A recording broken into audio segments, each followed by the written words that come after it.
Luísa Ella Heine, Canais Ocultos do Espírito. Espaço e tempo em experiência de percepção extrasensorial.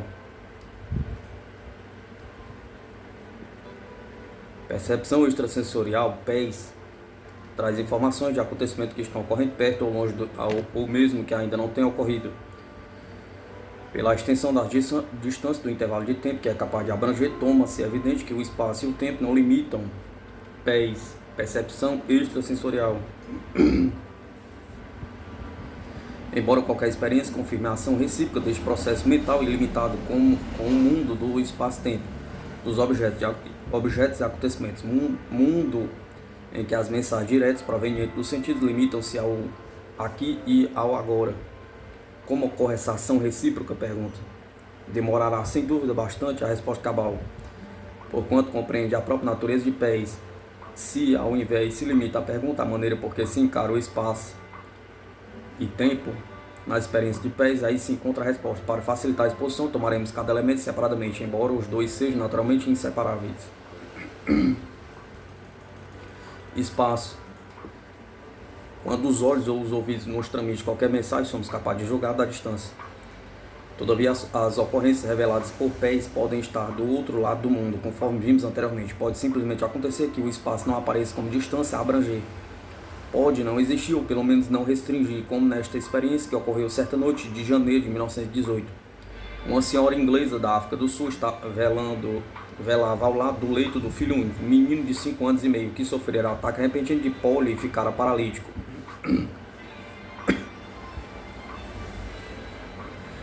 Era somente a segunda noite da moléstia, ainda não tinha arranjado a enfermeira. Verificaram que a criança também tinha meningite e haviam prevenido a mãe que, mesmo ficando boa, talvez a criança ficasse com o cérebro afetado. Enquanto lá estava sentada, resolveu repentinamente que não podia deixá-la viver como um imbecil paralítico. Foi buscar uma pistola, resolvida a meter-lhe uma bala nos miolos, quando adormecesse e em seguida suicidasse. À meia-noite a criança adormeceu. Alguma coisa, porém, deteve a mão dela. Não se sentia capaz de matá-lo. Guardou a arma e nada disse a ninguém. Poucos dias depois recebeu uma carta desesperada da mãe, que vivia na Inglaterra, perguntando em que dificuldade se achavam. À meia-noite, na ocasião em que a filha ficou desesperada, a mãe disse que acordou repentinamente, sabendo que a filha estava em alguma situação desesperada. Ajoelhou-se e rezou, pedindo a Deus que socorresse a filha. Posteriormente, a criança se restabeleceu e, embora fisicamente prejudicada, o cérebro nada sofreu. Casou-se bem e teve 3 filhos. Que papéis representam as milhas que separam estas duas pessoas da experiência acima? Pergunta. Nenhum. Como se não existisse nenhuma das duas pessoas teve qualquer ideia de ir ou vir. Fosse qual fosse o contato entre as duas, não reconheceram de qualquer maneira a separação no espaço. Deixar de levar em conta o espaço não caracteriza apenas a forma intuitiva da experiência, mesmo em sonhos realistas com todos os detalhes. Independentemente de se a distância grande ou pequena, a cena longínqua visualiza-se como se quem sonha o ambiente do sonho estivesse dentro da distância sensorial ordinária. Cômodos de edifícios contíguos podem estar fora do alcance da visão, mas não de pés. Percepção extrasensorial. E se a pessoa a que se refere o sonho estiver do outro lado do mundo, será vista num sonho realista como se estivesse dentro do mesmo aposento. Durante a Segunda Guerra Mundial, o noivo de uma moça residente em Nova York, estacionada na Inglaterra. A moça não tinha recebido notícias dele em mais de uma semana. Uma noite viu-o em sonho, conforme diz, escrevendo em uma máquina num escritório cheio de mesas não ocupadas, parecendo perturbado, enquanto gotas de suor lhe caíam do rosto. Acordei chorando, sabendo que ele estava mal. No dia seguinte, escrevi-lhe a respeito do sonho e a minha carta cruzou-se com a dele, em que me dizia que durante vários dias tinha no mandado trabalhar no escritório. E no dia do meu sonho havia-lhe distribuído o trabalho de datilografar ordens secretas de movimento de tropas. Para isso, mandaram que ficasse sozinho, não podendo deixar o escritório, senão quando acabasse o trabalho.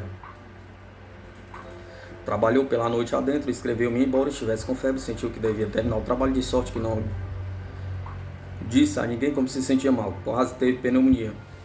Não só abrange distâncias, independentemente de qualquer extensão, mas experiências que compreendem grande distância são mais comuns do que no caso contrário. É possível que as pessoas que estão mais próximas, tendo contatos mais frequentes, desenvolvem menos provavelmente o forte sentimento de separação produzido pelas distâncias maiores.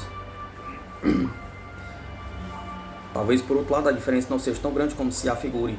As experiências a longa distância são mais espetaculares e, portanto, mais provavelmente relatadas. Não se realizou até hoje qualquer contagem de casos reais, nem qualquer uma que se fizesse mereceria crédito. Contudo, independentemente do número relativo de experiências, a distância curta e longas são todos evidentemente semelhantes na forma geral e no caráter. A cena representada através do oceano, e aqui se refere à distância de um quarteirão, transmite igualmente mensagem verdadeira e detalhada, sem referência que medeie entre elas. Contudo, em algumas experiências é possível dizer que existe certa indicação da distância. Por vezes nota-se certa referência indireta que se pode considerar como reconhecimento de interferência de distância. Um russo que atualmente reside nos Estados Unidos e anteriormente vivia em Kharkov recorda, de 1930 a 1933. Prenderam-se muitas pessoas acusadas de participação de movimento subterrâneo contra Stalin. Entre eles, encontraram minha noiva, Helena. Gostávamos muito um do outro, havendo grande compreensão e simpatia mútua entre nós. Cerca de 5 meses depois de ter sido preso, tive um sonho exatamente nítido, em que estava presente, mas invisível, na cela, em que ela se encontrava presa em companhia de outra moça, que eu não conhecia. Vi claramente Helena e as companheiras sentadas na cama jogando uma espécie de xadrez, que não me era possível distinguir bem. Vi a posição exata das camas e uma pequena mesa no meio da cela. Vi também a janela meio fechada por uma folha de ferro. Subindo em uma cadeira, vi a parte de cima da catedral da cidade, a uns 5 km de distância. Não houve qualquer comunicação entre nós durante os 9 meses em que esteve presa, porque a polícia secreta, a NKVD, não permitiu que lhe enviasse presentes ou cartas, visto como não se mostrava disposta a assinar a declaração falsa de crimes que não cometera. Mais tarde, a NKVD, reconhecendo a impossibilidade de vencer a resistência, soltou-a e, quando nos encontramos, contou-me tudo o que lhe tinha acontecido. Durante a conversa, mencionou que uns 5 meses antes foi transferido da solitária para outra cela, onde já estava outra moça. Ao ouvi-lo, lembrei-me claramente do sonho e interrompia, descrevendo o meu sonho. A configuração da cela, os objetos que aí estavam. Ficou completamente admirado por ser tudo verdade. Helena disse que o jogo que eu não tinha podido entender era o xadrez que havia organizado, utilizando um tabuleiro de papelão e peças do miolo do pão.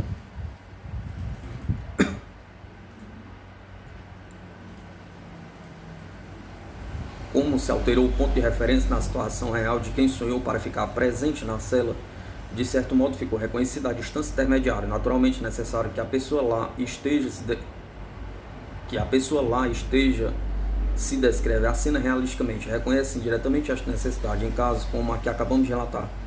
As experiências não realistas, seja que o indivíduo esteja dormindo ou acordado, a necessidade de situar-se a pessoa dentro do alcance sensorial da outra não é tão rigorosa, visto como sob esta forma a fantasia do sonho é mais fluida, sendo possível localizar seu acontecimento conforme a fantasia o ditar, por assim dizer, pode vir para a pessoa.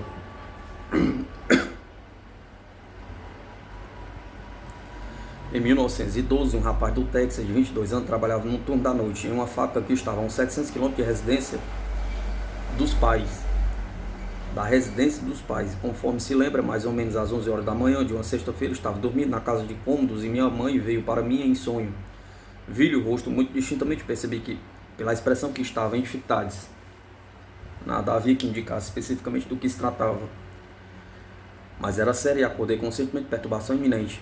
Às 8 horas da noite recebi um telegrama da minha mãe dizendo: mamãe ferida gravemente. Venha já. Fiquei chocado, mas não surpreso. Era como se estivesse à espera de tal notícia. Cheguei em casa muito tarde, mas soube que naquela sexta-feira de manhã, enquanto meu pai estava em Denver, minha mãe resolveu ir buscar a minha irmã no carro puxado por uma parelha de animais a uns 10 km de distância, na escola onde ensinava. Mais ou menos às 11 horas, a parelha soltou-se do carro. Minha mãe caiu e uma das rodas traseiras atingiu-a, machucando mortalmente, vindo a falecer às 2 horas da madrugada. Às vezes, quando a linha limite entre o sono e a vigília está mal definida, a pessoa conserva o sentimento da própria localização e visualiza o que está distante, como se para ela tivesse vindo. Um dia em Cincinnati, uma mulher foi ao centro da cidade e disse à filha de 16 anos que voltaria às 5h45, mas não chegou a esta hora. A filha ficou preocupada. Conforme diz, comecei a rezar pela segurança dela. Sentei-me em uma cadeira de balanço, de onde podia ver o portão da frente. De repente, quando eu rezava, de olhos fechados, eu vi o estalo do portão. Levantei os olhos e vi minha mãe aproximando vagarosamente. Estava admiravelmente bela. Trazia um vestido de rendas brancas de seda. Quando saíra da manhã, estava com uma blusa branca de linho e saia de lã. Levantei-me e fui-lhe ao encontro, admirando-lhe a beleza sobrenatural. E dizer, quem arranjou este belo vestido? Perguntei. Mas antes que uma palavra só deixasse os lábios, saiu do passeio em direção a um canteiro de flores e desapareceu. Olhei em roda e chamei-a. Fiquei assustada, solucei e rezei. Sentando-me de novo na cadeira de balançar, fixei o olhar no portão a pensar. Finalmente, 5 minutos depois das 6, ela chegou. Corri pelo pátio e tomei-lhe a mão, contando-lhe nervosamente tudo quanto aconteceu. Explicou-me então que sofreram um acidente num bonde a 2 quarteirões de nossa casa. Naquela ocasião, nossa cidade tinha um tipo de bondes que se chamava de verão, muito parecido com os carros para turistas, com os lados abertos a um estribo lateral corrido onde o cobrador andava para receber as passagens. Minha mãe tinha se sentado na extremidade do banco, quando o carro guinou inesperadamente ao dar uma volta, não contando com um solavanco, foi lançado para fora. Um senhor que estava sentado ao lado dela segurou-a pelo cinto. O cobrador deu um sinal de alarme e o motorneiro parou imediatamente. O cobrador pulou do carro e correu para ajudar e segurá-la. Os dois procuraram sustentar-lhe o peso e, a pedido dela, pousaram com cuidado sobre um monte de lixo para que não batesse contra o calçamento. Disse-me que os seus pensamentos correram para mim.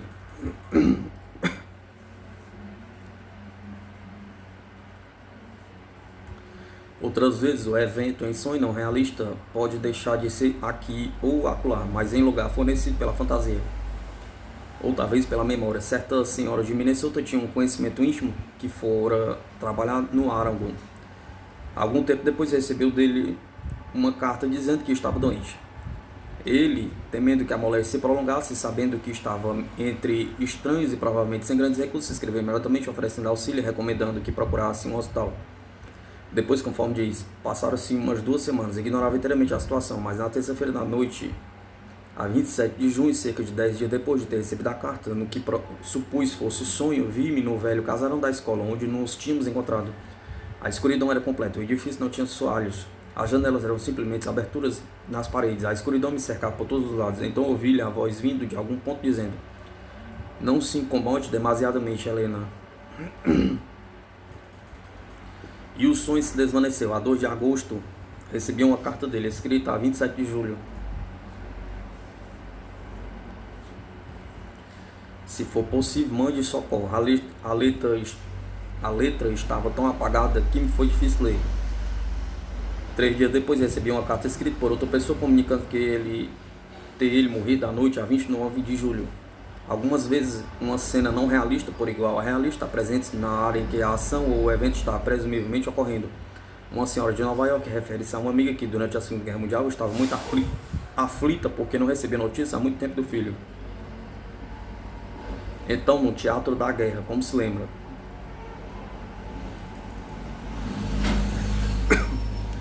minha amiga chorava, pode dizer-se, dia e noite. Já havia passado 6 meses e nada de notícia. Dizíamos, a falta de notícia é a melhor notícia. Não fique assim enquanto não receber qualquer comunicação do governo, em um ou outro sentido, mas não se conformava. Em 3 noites sucessivas de fevereiro de 1945, tive o mesmo sonho, com ligeira diferença. Na primeira noite, procurava pelo filho de minha amiga entre os mortos e feridos. Indicaram-me um hospital, e aí acordei. Na segunda noite, estava no hospital, indo de leito em leito a procurá-lo. Há tantos que não pude acabar de visitá-los, e então acordei. Na terceira noite, no hospital, indo de leito em leito a procurá-lo. Havia tantos que não pude acabar de visitá-los, e então acordei. Na terceira noite do hospital, achei-o, afinal, com os olhos fechados, indiferente. Disseram que estava passando bem, mas sofreu grandes choques acompanhados de abalo nervoso. Mas disseram que estava passando bem, mas sofreu grandes choques acompanhados de abalo nervoso. Contei os sonhos a minha amiga e ela disse: não se aflige, não faltam membros ou órgãos. Está somente muito doente, não se pode identificar. 4 meses depois do sonho, trouxeram-no para o hospital em Staten Island. A mãe soube que durante muito tempo não tinha sido possível identificá-lo. Tinha-se perdido os cartões e as roupas haviam desaparecido completamente. Meses depois começou a lembrar-se. Descobriram então que era oficial, mas do GI. De sorte que o transferiram de hospital e desse modo, afinal, descobriram. A questão de saber se quem está onde em sonhos de pés parece função de fantasia do próprio sonho. Como acontece no palco, pode-se montar-se a cena hora aqui, hora ali, e não necessariamente conforme a realidade. De fato, vez por outra, se muda no espaço de um único episódio. Um casal da Filadélfia tinha ido morar na Califórnia. Certa noite, alguns anos depois, a jovem senhora teve um sonho que relata da seguinte maneira. Estava de volta à casa da família do meu marido, no quarto principal. Meu sogro estava na cama, minha sogra estava no quarto. Ela não me ligava grande importância, ao contrário dele. Como chegara lá, não constava no sonho. Estava sentado na beira do leito, que era do tipo usado em hospitais. Ele olhou para mim, mesmo não podendo falar. Eu sabia que ele queria dizer. Queria falar a mim, mas não posso porque ela está aí. Ergueu-se um pouco, pôs os braços em torno de mim e soluçou. Neste ponto acordei. Lá fiquei pensando porque tinha sonhado estar de volta em casa. Nesse momento, uma voz de homem chamou-me, Florence. Quando me voltei para olhar para a janela, senti como se me estivesse derramado água gelada pelo pescoço abaixo e os cabelos ficaram de pé. Lá estava de pé junto à minha cama o meu sogro. Vi distintamente as feições como se estivesse em carne e osso. Voltava-se para mim bem junto dele. Mas de perfil estava Jesus segurando-lhe a mão. O sogro encarou-me e repetiu meu nome. Disse, Florence, o Senhor é meu pastor e vamos em paz. Envolvi a visão luz azul pálido, depois se dissolveu e desvaneceu-se. Não posso provar o que aí fica, mas é a verdade, tão verdade como está eu agora escrevendo esta carta. No dia seguinte chegou um telegrama comunicando que o avô havia falecido. Não voltamos ao leste para o enterro.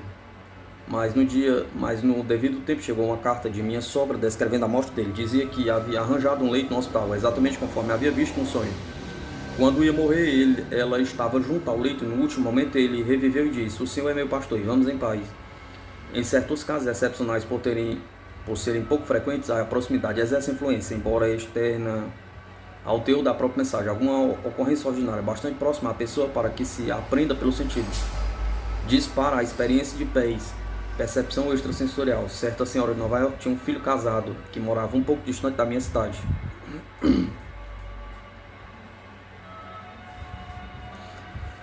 Num sábado, depois do trabalho, foi nadar. O dia estava muito quente e disse à mulher que iria nadar um pouco antes do almoço. A mãe dele não sabia a esse respeito. Estava sentado na sala de estar em companhia de uma cunhada. Quando o trem passou pela ponte, apitou.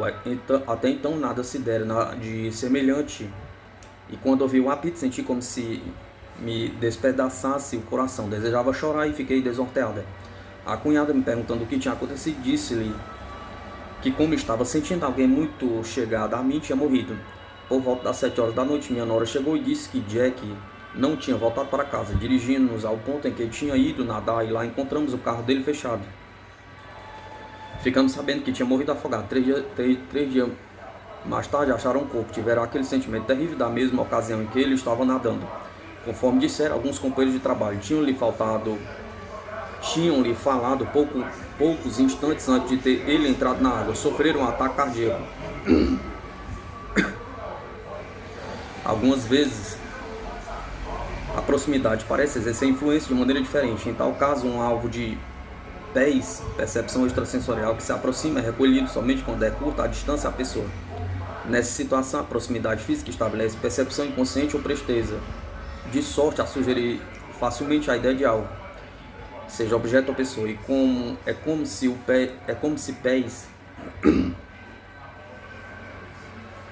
a semelhança de holofote a pesquisar o horizonte, concentra-se sobre o alvo quando a distância é curta. Um médico da Flórida, começando a trabalhar como interno em escola da medicina da Pensilvânia, tiveram um curso preparatório. O jovem instrutor favorito, Dr. F., mas desde que passou a interno, tinha estado tão ocupado que, conforme diz, acho que não me lembrei do Dr. F. durante os primeiros meses e ele não tinha qualquer motivo para pensar em mim. Certo dia, no outono desse ano, quando trabalhava na enfermaria do 5º andar, ouvi o elevador parar no vestíbulo. Casualmente, olhei para a porta envidraçada da entrada e quem havia eu de ver saindo do elevador, senão meu amigo instrutor Dr. F. Dirigi-me logo para a porta a fim de cumprimentá-lo, imaginando o que tinha vindo fazer em Filadélfia, especialmente durante o período escolar. O prazer de vê-lo, contudo, pouco durou, pois não era absolutamente ele, e sim um dos funcionários que vinha fazer a visita regulamentar. Voltei ao trabalho, pensando no que me levaria a imaginar que tinha visto através dos vidros da porta do Dr. F. E depois de alguns minutos, deixaram a enfermaria e tomei o elevador para o vestíbulo principal. Quando saí do elevador, o Dr. F entrou pela porta da frente, quase caí ao chão de surpresa logo depois de tê-lo cumprimentado. Perguntei-lhe se não tinha estado no 5º andar. Disse-me que não, que chegara há pouco de trem à cidade e viera para o hospital de táxi. Contei-lhe o que havia acontecido e ele não procurou explicar.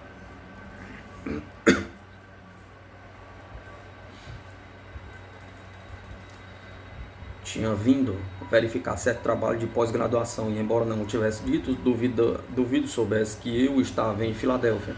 O funcionário que eu vira através dos vídeos de modo algum se parecia com ele. Estou firmemente convencido que não se trata de um caso de falsa identidade.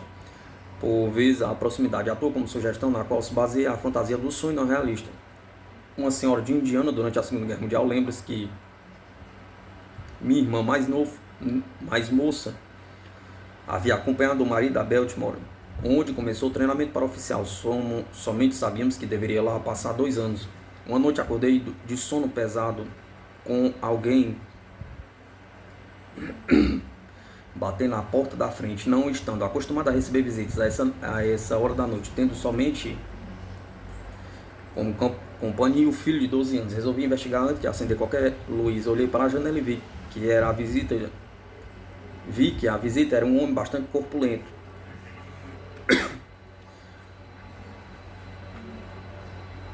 Não lhe podia ver o rosto, mas nada via de familiar na aparência dele, de sorte que resolvi não abrir a porta. Finalmente virou as costas e foi embora. Voltei para a cama e dentro em pouco adormeci profundamente, tanto quanto posso julgar. Era talvez 3 horas da madrugada, quando acordei a primeira vez. Quando acordei mais tarde já era dia claro. As lágrimas corriam-me pelas faces devido ao sonho que tivera, na qual vi Edith e Jack, minha irmã e o marido, chegar sem que os tivesse recebido. Estava acabrunhada. Ainda sob a influência do sonho, vestiu o roupão e calçou o chinelo. Fui até a porta, abria e aí encontrei presa ao trinco um telegrama de Western Union. Era de Jack, comunicando que o tinham mandado para as manobras na Louisiana e que ia trazer Edith para ficar comigo. Chegaram naquela tarde. A ordem tinha sido tão repentina que não tiveram tempo de escrever. Viajaram à noite e o dia inteiro para chegar à minha casa. O mais extraordinário para mim era tê-los relacionado de qualquer maneira com o mensageiro, porquanto há pouco chegaram uma carta deles. E nela nada havia que me fizesse pensar que deixaram de viver onde estavam pelo resto dos 2 anos. Em tais casos, mais uma vez, a proximidade do alvo, neste caso, provavelmente o telegrama, trouxe a situação a atenção de pés, percepção extrasensorial. Em virtude dos efeitos ocasionais, a proximidade sugere-se outro risco para a informação de pés. Além do que notamos anteriormente, é muito possível que antes de cruzarem as barreiras para a consciência, as mensagens de pés tenham de concorrer para a atenção com todas as outras impressões do mundo exterior que o indivíduo está recebendo constantemente. Os itens que falham na competição naturalmente nunca estão lá para que se contem.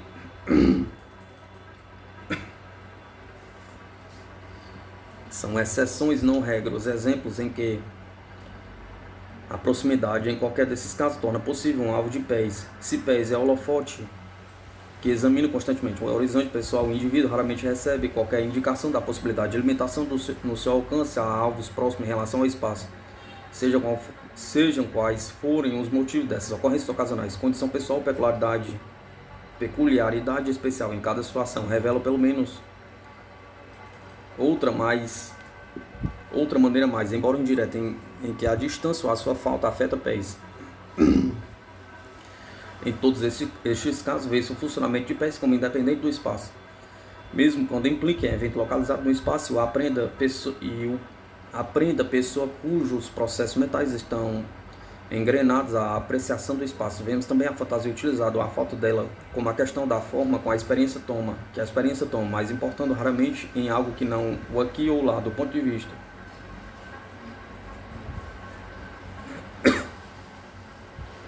Mas por que fica afastada em tão grande proporção à distância imposta em experiência de pés? Pergunta. Antes de discutir a razão possível, é conveniente considerar a maneira pela qual se trata o tempo em pés. O tempo. As mensagens de pés, conforme vimos repetidamente, não se limita a eventos do presente, como não se restringe a localizações próximas. Talvez na maior parte dos casos, os intervalos de tempo por igual aos intervalos de distância, mas não constem simplesmente nas mensagens de pés. Compare-se, por exemplo, a duas experiências típicas compreendendo intervalo de tempo largamente diferentes. Os sonhos de duas moças que, não tendo nunca trabalhado antes, sonhavam com alguma ocupação futura. Uma vivia na Califórnia e sonhava que estava andando por uma rua que sabia ser de pequena cidade ocidental. Diz, os passeios eram de madeira e o primeiro andar dos prédios formavam saliência de maneira a construir uma cobertura de madeira. Eu levava uma espécie de maleta para a noite e sabia que o nome da cidade era Tombe. Quando o emprego se concretizou, esta moça com duas companheiras foi viajar por vários estados do sudoeste, apresentando vestidos como modelo. Pararam em Tombstone, no Arizona, uma noite para jantar, e ela andou por passeios de madeira, como diz, levando a inevitável caixa de modelos do tamanho aproximado de uma maleta, como no sonho.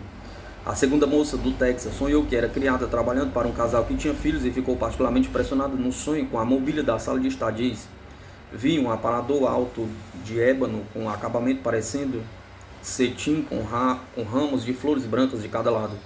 A parte de cima era toda em vidro, com as portas fechadas. Dentro viam-se nas prateleiras pequenos bibelôs verdes, parecendo de jade, estatuas chinesas esquisitas, semelhantes a ídolos ou imagens com aspecto de dragões.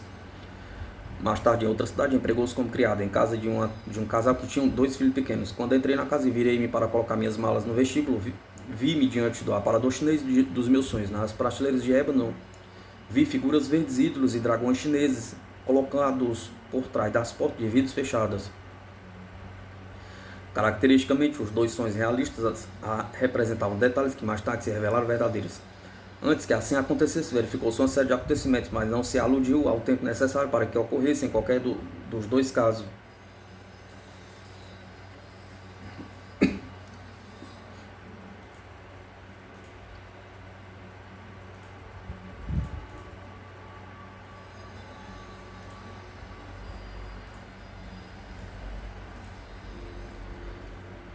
A moça que foi para Tombstone, diz, respondia a um anúncio para trabalhar no escritório de uma fábrica de tecidos. Não ocupei esse lugar, mas assinei um contrato para fazer uma viagem naquele verão com um gerente. A esposa e 3 outras moças devíamos percorrer a Califórnia do Sul, Arizona e Novo México, e o gerente resolveu que parássemos em Tombstone para jantar. E a moça do Texas escreve, passaram-se anos e no curso do tempo minha mãe faleceu e comecei a trabalhar fora. Ora numa ocupação, ora noutra. Mudei finalmente para Houston, onde aceitei um emprego de criada com um casal que tinha 2 filhos. Isto a 26 de dezembro de 1952, 17 anos depois do sonho.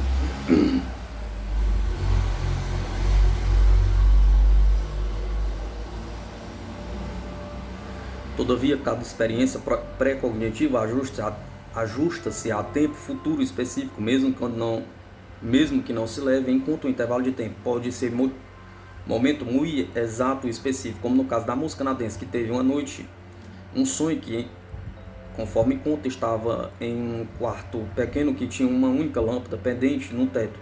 Havia muitos cartazes ou quadros nas paredes, e em um canto via-se uma secretária antiga com um telefone antigo do tipo de pé. Um homem estava escrevendo na secretária quando o telefone tocou. Atendeu dizendo, sim, é uma libra de dentes de alho, uma dúzia de laranja, vou levar. Estavam neste mesmo quarto mais 3 moços, mas não me era possível dizer quem fosse.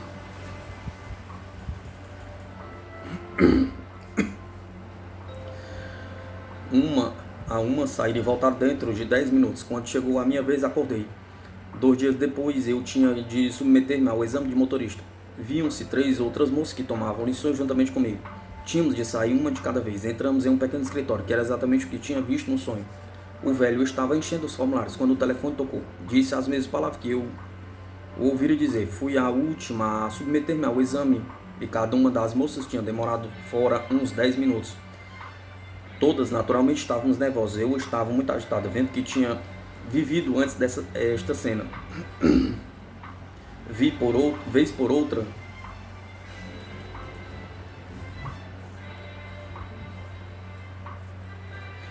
data ou intervalo de tempo aparecem experiências de pés. Quando tal acontece, representa em geral mais um detalhe de informação. Certa moça de Brooklyn, casada, que morava um pouco distante da casa dos pais, não podia ver a mãe frequentemente. Veio visitá-la no sábado de um irmão mais moço. Perguntou-lhe notícia da mãe e ele respondeu que estava passando perfeitamente bem. Fomos deitar-nos, lembra-se ela. Mas exatamente nesse período de transição entre a vigília e o sono, fiquei repetidamente dominado por um sentimento inexplicável. Não era sonho nem alguma voz que me falasse. Sinto dificuldade em explicar, exceto se disser que foi conhecimento súbito. Não era qualquer aviso de fantasma, não me assaltou de maneira assustadora. Contudo, se acreditasse no que esse sentimento augurava, ficaria naturalmente muito assustada, tornando-me de fato muito apreensível.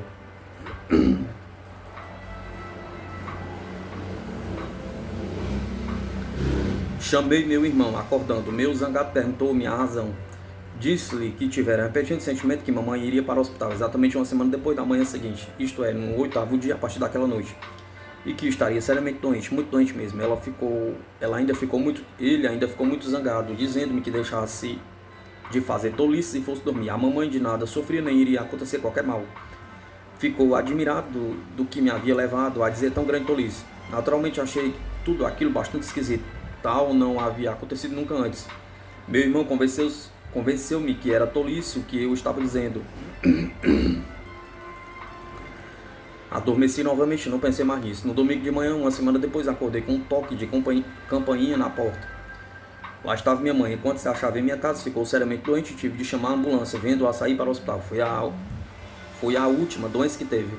Em certos casos, a pessoa pode ter data futura específica, de tal maneira assinalada por sonho ou intuição, que sinta-se a ocasião significativa. Se a data fica inteiramente isolada, sem que importe em qualquer ideia do motivo, porque ele seja particularmente interessante, talvez não se trate de experiência de pés.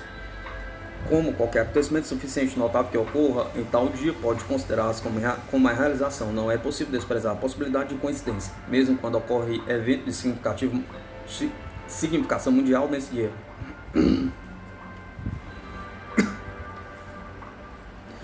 Devido à maneira por que se encara o tempo em pés, surgem frequentemente complicações causadas pela incapacidade do indivíduo em interpretar corretamente a experiência. Como em geral se desconhece esse aspecto tempo, poucas pessoas percebem que em geral não se faz qualquer distinção de fantasia entre o passado, presente e futuro. Além disso, em muitos casos, mesmo que a pessoa compreendesse, ainda seria incapaz de interpretar acertadamente certa impressão na ocasião.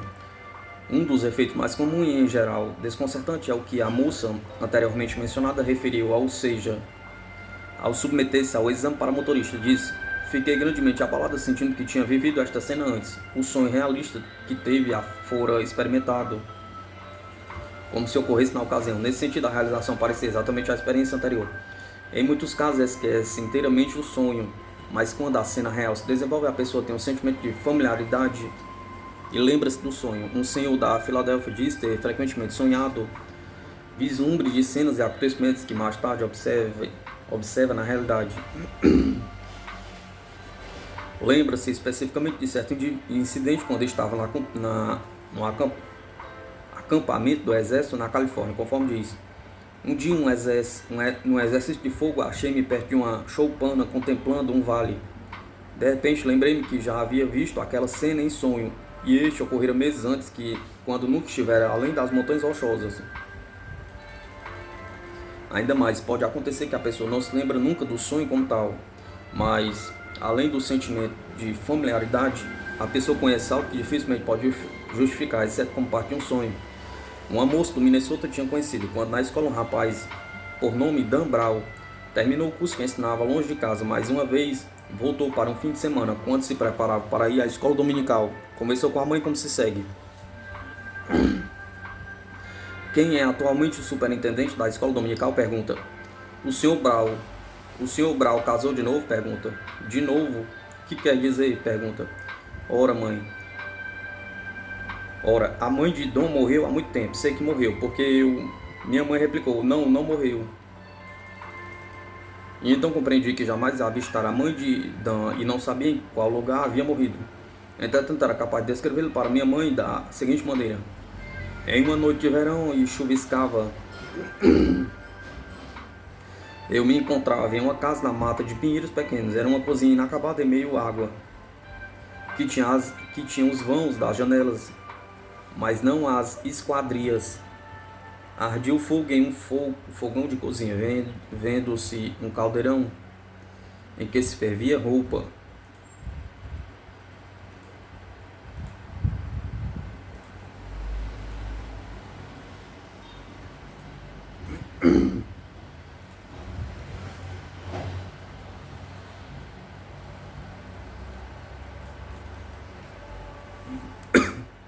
Que depois se pendurava acima do fogão para secar. A irmã de Dan sacava algumas peças com ferro e eu as carregava cuidadosamente passando. A irmã de Dan secava algumas peças com ferro e eu as carregava cuidadosamente passando por 2 quartos para um quarto de dormir onde uma senhora de cabelos brancos estava muito mal. A enfermeira recebia as peças de roupa e me entregava outras servidas. Levei para a cozinha exatamente quando Dan chegou à porta. Bem, disse minha mãe, deve ter sonhado porque a senhorita Brown está perfeitamente viva. Certamente estou contente por ter tido sonho, mas devo ter sonhado há algum tempo, porque agora estou me lembrando bem, respondi. Voltei para a escola e logo esqueci. Algum tempo depois conheci a senhorita Brown e estive uma vez na sala de estar da casa dela, mas em nenhuma outra parte, até que mais tarde, sabendo que estava muito doente, fui conforme o costume local prestar qualquer serviço e me pediram para ferver a roupa e depois levá-la para a enfermaria. Tinha estado somente algumas horas em casa. Pela manhã, quando soubemos que a senhorita Brown falecera, depois do enterro, disse à minha mãe, tenho uma impressão estranha de que tudo isso aconteceu antes. Ao que me lembrou ter-lhe eu dito, estava lá quando, digamos de passagem, mais tarde, esta moça casou-se com Dan Brown. Ainda mais comum do que as situações que apontam para um sonho mais ou menos esquecido são os que consistem somente em um sentimento de familiaridade, de ter se vivido de certo modo esse mesmo momento antes, mas em que aparentemente não é possível restabelecer qualquer impressão de sonho anterior, desde quando me posso lembrar. Escreve um senhor da Califórnia, tendo experimentado o que chamaria de retrovislumbres, quando por alguns segundos o local imediato em que o acaso estou vendo ou fazendo afigurar-se, como aconteceu uma segunda vez, durante período muito curto, tenho a impressão que estou vivendo novamente período anterior, em que a cena e os acontecimentos são idênticos aos do presente. No outono último, por exemplo, tinha sido nomeado há pouco auditor com exercício em certo escritório de contabilidade. Fui destacado para uma viagem de 3 meses no estrangeiro, com uma turma de auditores, preparando o pedido de passaporte, tudo me parecia que era pela segunda vez. Disse ao editor que algum acontecimento desagradável estava para ocorrer e dentro de poucos minutos recebemos comunicação de ter sido suprimido o financiamento da viagem. Assim não a realizei.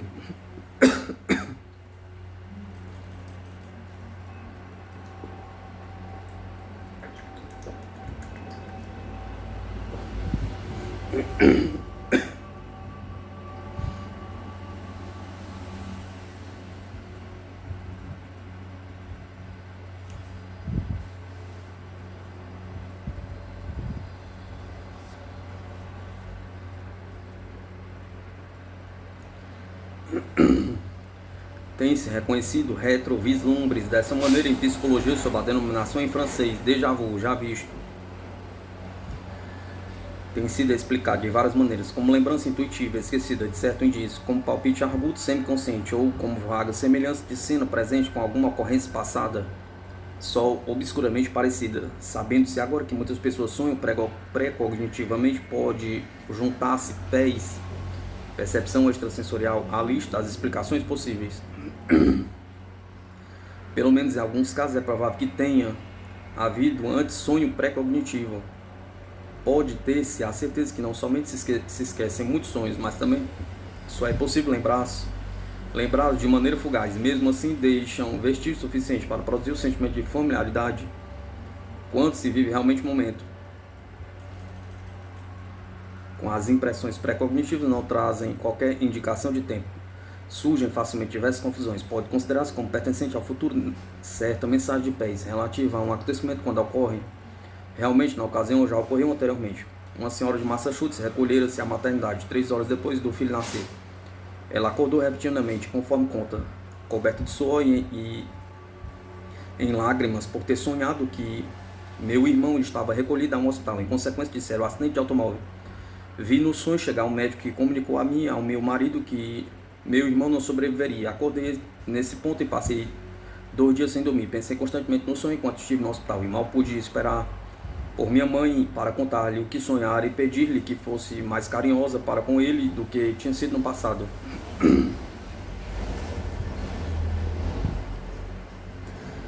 Visto ter compreendido pelo sonho como ficaríamos consternados se lhe acontecesse algum dia algo de sério. Quando deixei o hospital, fui para casa. A primeira coisa que fiz foi contar o sonho à minha mãe, e ao fazê-la as lágrimas lhe corriam pelas faces. Disse-lhe então, ora essa, não chore, é somente sonho. E aí me disseram que era verdade. Meu irmão sofrera sério acidente e estava no hospital há quase um mês, tendo tido comas sucessivos e ainda lá estava. O acidente tinha lhe atingido o crânio, o pescoço e a coluna vertebral, e ele delirava a maior parte do tempo quase como louco. Não me haviam dito nada antes devido ao meu estado. Viviam em cidades distantes, 170 km uma da outra. Foi um dos fatos mais estranhos que até hoje se deu comigo.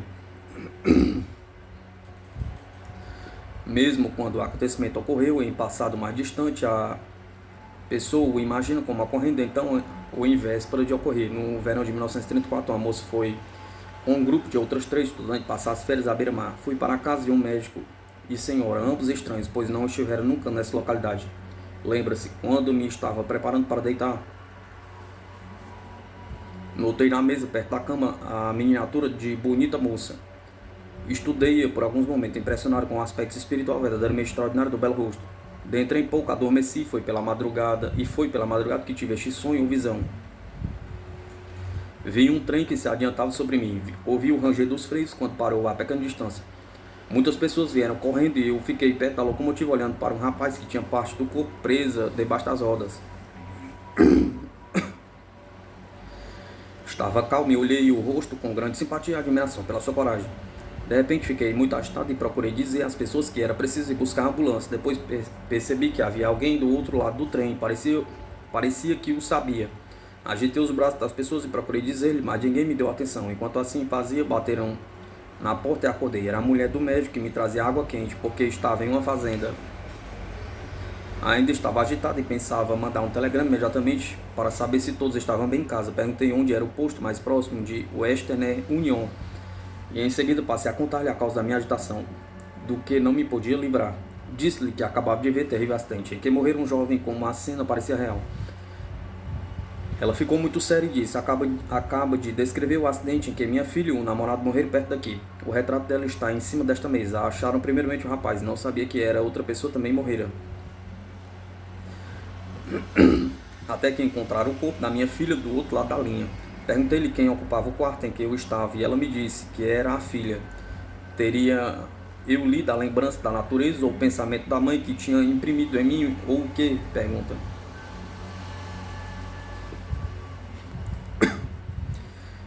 Frequentemente não é possível interpretar corretamente uma experiência até a realização final. Por esta combinação, ou está combinado um elemento de percepção extrasensorial, PES, a lembrança do passado. Por esse motivo, somente mais tarde é possível desembaraçar um do outro. A experiência seguinte ocorreu a uma senhora sueca na noite de 3 de março de 1954, a qual é conhecimento pessoal da autora. Sonhou com um acidente em um bonde elétrico, que registrou no diário conforme segue.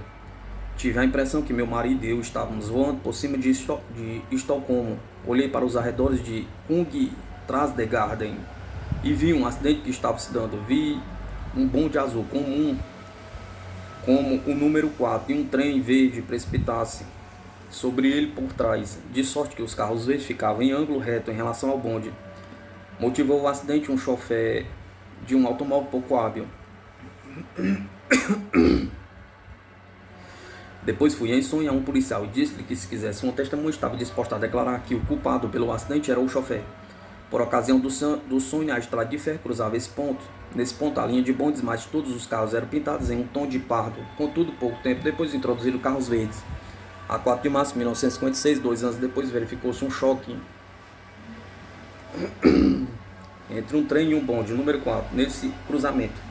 Um desenho feito por um policial mostra os carros, depois do choque, dispostos perpendicularmente ao bonde. Como no choque que fiz em meu diário.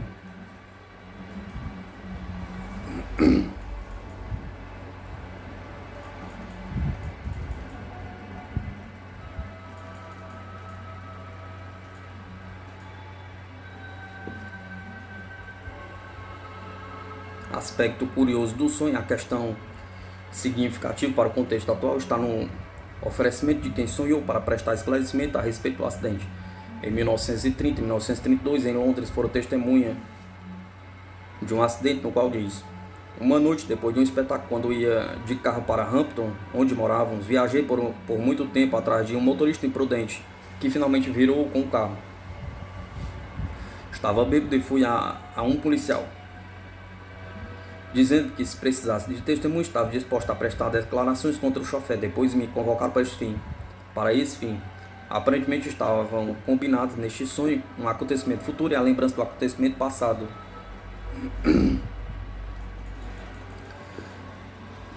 Destes diversos exemplos, portanto, vê-se novamente que certas mensagens de pés, aparentemente confusas e embaraçadas, têm afinal de contas base lógica, desde que se leve em conta a omissão do tempo em pés. Suponhamos que estão, por assim dizer, igualmente acessíveis ao certo modo a pés. No inconsciente, elementos do passado, no presente e do futuro, sem os intervalos à disposição em série que os separa na experiência consciente.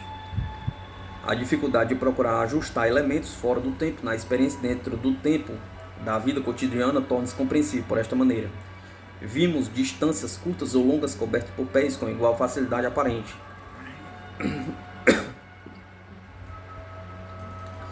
Citam-se experiências em muito maior número, contudo, que compreendem grande distância mais do que aquelas em que intervém longo intervalo de tempo. Essa diferença de frequência pode atribuir-se em parte à tendência natural para esquecer a impressão que não se realiza durante prazo muito longo. Todavia, outras causas um tanto menos óbvias poderiam vir a crescer o efeito. Antes de tudo, as experiências de pés, exatamente como as de percepção sensorial, sofrem a influência do interesse da pessoa.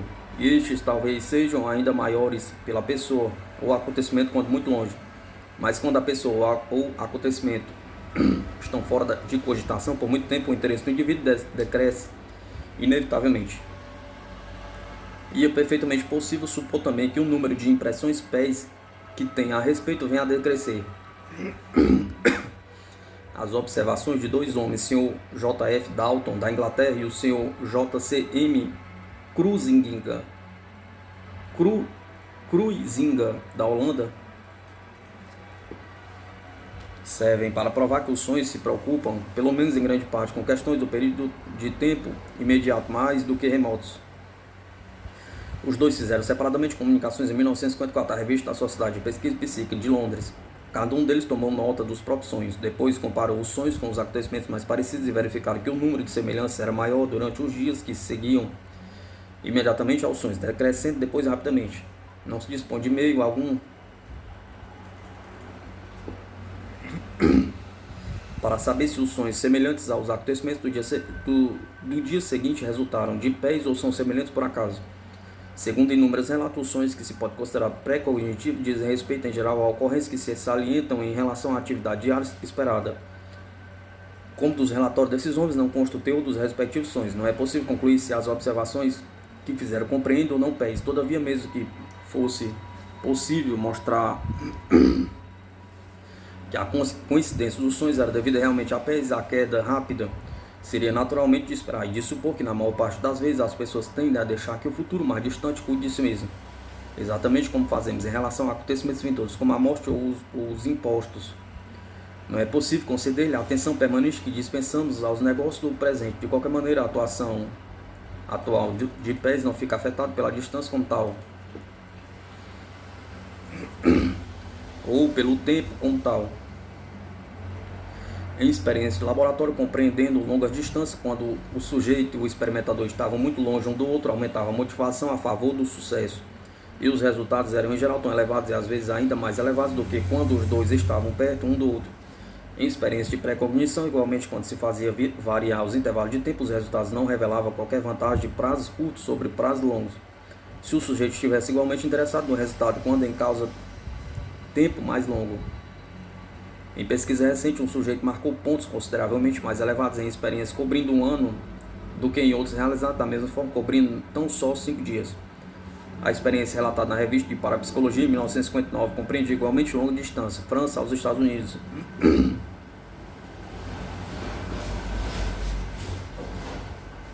Realizou a senhorita Margaret Anderson, em que trabalhava no laboratório de parapsicologia com uma moça que estava grandemente interessada nas consequências de pré-cognição a longo termo. Tal interesse pode ter sido perfeitamente o fator decisivo no número mais elevado de pontos nas experiências realizadas durante um ano, embora outros aspectos da situação pudessem também ter feito o mesmo efeito. Sem dúvida, o efeito de diferentes intervalos de tempo ainda exige muito mais investigação, em particular períodos de grande duração. É provável que estes não sejam favorecidos por sujeitos ou por experimentadores, uns e outros impacientes ante a grande demora e conhecimento dos resultados. Vemos, desse modo, que os intervalos de espaço e tempo não se resistem à experiência de pés. Por que será assim? Pergunta. Pode muito bem ser porque exprime pés espíritos voltados para impressões provenientes dos sentidos, e estes são limitados pelo espaço e pelo tempo. Em sonhos realistas, por exemplo, é possível ver com facilidade efeitos que resultaria no âmbito mental de manusear impressões sensoriais. Neste caso, os da vista, porque tais sonhos fornecem as impressões semelhantes a quadros do que se vê, a inclusão indiscriminada de detalhes, a localização de ponto de vista, a obstrução de barreiras objetivos. Assim sendo, não se vê além das esquinas ou por trás das portas fechadas. Justamente como acontece quando se vê realmente. Todavia, a percepção extrasensorial de distâncias e tempos além do alcance da experiência dos sentidos ultrapassa os limites dos hábitos mentais. Não dispõe de precedentes para orientar-se. O que faz o fator inconsciente dos sonhos? Pergunta. Toma o caminho mais fácil, põe de lado estas dimensões mais amplas, por mais que a distância e o tempo intervenham. Focaliza dentro do alcance visual, como se fosse de um presente. Embora o mecanismo da experiência em vigília difira dos mecanismos dos sonhos, as alucinações e as intuições também são produtos de espíritos habituados ao espaço e ao tempo. E assim vemos o maior alcance de pés, percepção extrasensorial, reduzida ao tamanho do espírito, através do qual opera, e o alcance extrasensorial limitado às dimensões dos sentidos.